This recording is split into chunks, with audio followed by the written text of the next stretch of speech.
এই আশায় এসেছি। আর জগৎ জননী মা সবার জন্য ভালো করে, আমি একটা চাই, আমি আমার বাড়িতে রক্ষাকালী মায়ের মূর্তি, মঠ, মন্দির করতে চাই। আমাকে মা কথা বলে, আমাকে মা স্বপ্ন দেয়, আমি এক্ষুনি দাঁড়িয়ে দাঁড়িয়ে মা মনে মনে আমাকে কথা বলতে পারে। মা বলেছি ওরে আমি আসবো, আমি আসবো জি রে। আমি বলছি মা আমি যেন তোমাকে জীবন্ত রূপে দেখতে পাই। তো মা আমাকে জীবন্ত রূপে যা দেখিয়েছে তা দেখিয়েছে আমার। নমস্কার বন্ধুরা, কি বলবো বলুন, যা ডামাডোল চলছে আপনারা তো নিশ্চয়ই জানেন, সবাই জানেন।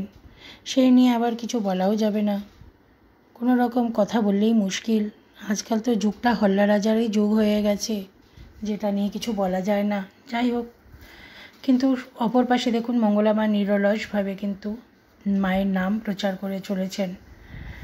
কৃষ্ণকালী মায়ের জয়, জয় কৃষ্ণকালী মায়ের জয়।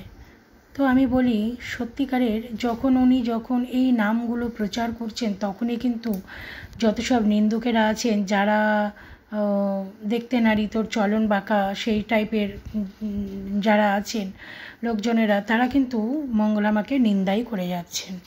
তাতে করুন, ভালো কিছু করলে নিন্দা হবে, এটা স্বাভাবিক কথা। কারণ নিন্দা করে কেউ কখনো বড় হয় না। যে নিন্দা করছে সে নিজের পরিচয় সে নিজে দিয়ে দিচ্ছে, নিজের বংশ পরিচয় বলুন বা নিজের পরিচয় বলুন, সে নিজে দিয়ে দিচ্ছে, তাতে কোনো যায় আসে না। তো যাই হোক, এই যে ছেলেটি দেখছেন কৃষ্ণকালী মা এবং মঙ্গলা মাকে সাক্ষাৎ সে দেখেছে, সেই কারণেই সে বলছে। এটাই আপনাদের প্রথমে ভিডিওতে শোনালাম, আপনারা শুনলেন, এবং বিশ্বাস করা না করা সে আপনাদের নিজস্ব ব্যাপার। কত ভক্তরা আসছে, তারা তাদের মাকে উপহার দিয়ে যাচ্ছে, তাদের মনস্কামনা পূর্ণ হচ্ছে। এত ভক্তকে তো মঙ্গলা মা শিখিয়ে আনেননি বা গাড়ি করে নিয়েও আসেননি, যে এক গাড়ি লোক নিয়ে আসলেন, এসে ক্যামেরা করে শিখিয়ে দিলেন। সেটা কদিন চলতে পারে, একদিন, দুদিন, 3 মাস, 4 মাস, কিন্তু মাসের পর মাস, বছর হয়ে গেল, কিন্তু এই ধরনের যদি সত্যি ভণ্ডামি হতো তাহলে কিন্তু এই ভণ্ডামি চলতো না।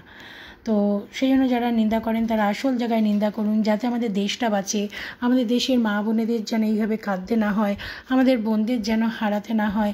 যদি এই নিয়ে যদি আপনারা সোচ্চার হন সবাই, তাহলে আমাদের দেশে সবাই কিন্তু সুরক্ষিত থাকে।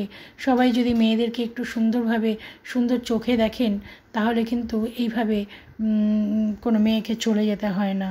তাই বলি যে যদি নিন্দা করারই হয়, যদি কিছু বলারই থাকে, তাহলে আসল জায়গায় করুন। যে মায়ের নাম ছড়াচ্ছে তার মধ্যে তো কোনো নিন্দার কিছু নেই। করুন না আপনি নিজেও, জয় কৃষ্ণকালী মায়ের জয় বলতে থাকুন না। এত কিসের হিংসে আপনাদের মধ্যে?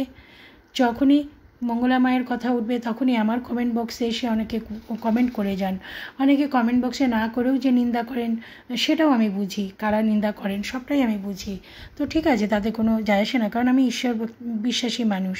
আমি কৃষ্ণকালী মাকেও যেমন ভক্তি করি, আমি আদ্যা মাকেও ভক্তি করি, আমি মা ভবতারিণী মাকেও কিন্তু ভক্তি করি, মা তারাকেও ভক্তি করি।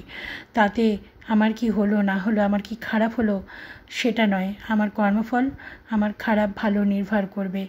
আর তারপরেও আমি যদি মাকে ডেকে যেতে পারি, আমার ইষ্ট দেবতাকে, আমার গুরুদেবকে ডেকে যেতে পারি, তাহলে আমার পরজন্ম ভালো হবে। তাই বলি বন্ধুরা, সবসময় নাম করুন, জয় কৃষ্ণকালী মায়ের নাম জপ করুন, কোনো নিন্দা মন্দ থেকে দূরে থাকুন, আর যেটা করান সেটা করুন, যাতে আমাদের সমাজ উন্নত হয়, সমাজ ভালো থাকে, সমাজের মা বোনেরা সুরক্ষিত থাকে। কৃষ্ণকালী মায়ের নাম জপ করুন সবাই, দেখবেন সর্ববিপদ থেকে রক্ষা পাবেন। জয় মঙ্গলা মায়ের জয়।